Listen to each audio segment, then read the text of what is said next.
আসসালামু আলাইকুম সুপ্রিয় শিক্ষার্থী বন্ধুরা, আশা করি তোমরা সবাই ভালো আছো।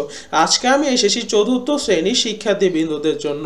তো বন্ধুরা, আজকে আমি আলোচনা করব তোমাদের বাংলাদেশ ও বিশ্ব পরিচয়ের পঞ্চমতম অধ্যায়, যেটি হচ্ছে মূল্যবোধ ও আচরণ।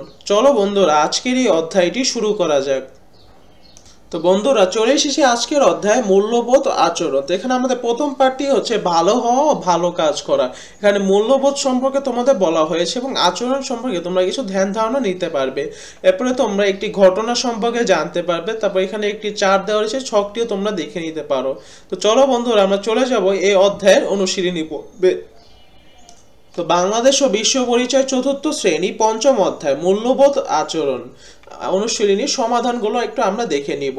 তো প্রথমে বন্ধুরা, আমরা কিছু সংক্ষিপ্ত প্রশ্ন উত্তরের মধ্যে দিয়ে যাব। তো 1 নাম্বার, একটি নৈতিক গুণের নাম লেখো। উত্তর, একটি নৈতিক গুণের নাম হলো সততা।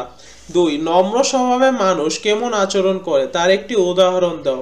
উত্তর, নম্র স্বভাবের মানুষ অত্যন্ত বিনয়ী এবং মার্জিত আচরণ করেন। যেমন কোনো বিষয় অপছন্দ হলে তিনি রাগ না করে বুঝিয়ে বলেন। 3, তোমার একটি দোষের কথা লেখো যা তুমি পরিত্যাগ করতে চাও। উত্তর, আমার একটি দোষের কথা হলো সময়ানুবর্তিতা মেনে না চলা, যার কারণে বিদ্যালয়ে আসতে আমার প্রায় দেরি হয়ে যায়, তাই এই স্বভাবটি আমি পরিত্যাগ করতে চাই। 4 নাম্বার, বা রাস্তায় কিছু টাকা কুড়িয়ে পেলে তুমি কি করবে? উত্তর, রাস্তায় কিছু টাকা কুড়িয়ে পেলে আমি আশপাশের লোকজনকে জিজ্ঞেস করব এবং উপযুক্ত প্রমাণ পেলে টাকার মালিককে তা ফিরিয়ে দিব, আর মালিককে না পেলে নিকটস্থ থানায় জমা দিব।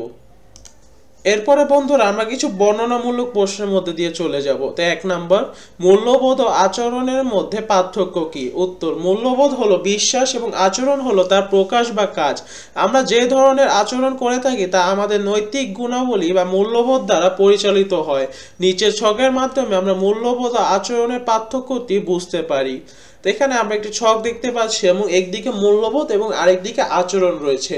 মূল্যবোধ মানুষের নৈতিক ও আদর্শগত বিশ্বাস, যেখানে আচরণ হলো ব্যক্তির বাহ্যিক কর্মকাণ্ড। তারপর মূল্যবোধ হলো পরিবার, সমাজ ও সংস্কৃতি থেকে আসে।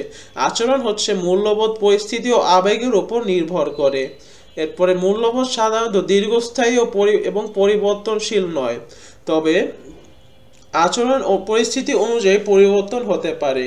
তারপরে মূল্যবোধ সততা, দয়া ও ন্যায়পরতা। যেমন আচরণের কিছু উদাহরণ হচ্ছে সত্য বলা, সাহায্য করা, নম্র আচরণ করা। এরপরে বন্ধুরা, আমরা চলে যাব আরেকটি বড় প্রশ্নে।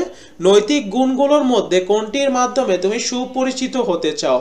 উত্তর, আমাদের সকলেরই পরস্পরের প্রতি ভালো আচরণ করা এবং ভালো সম্পর্ক গড়ে তোলা উচিত।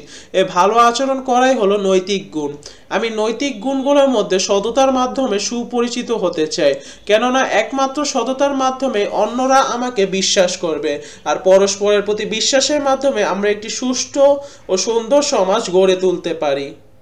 তো সুপ্রিয় বন্ধুরা, এটি ছিল আজকের জন্য। সবাইকে অনেক ধন্যবাদ এই ভিডিওটি দেখার জন্য। আমাদের পরবর্তী ভিডিওটি শুরু হবে পরবর্তী অধ্যায়, ষষ্ঠ অধ্যায় পরমত সহিষ্ণুতা। সেই ভিডিওটি দেখার জন্য তোমাদের সবাইকে অনেক আমন্ত্রণ রইল। তো সবাইকে অনেক ধন্যবাদ এই ভিডিওটি দেখার জন্য। আসসালামু আলাইকুম।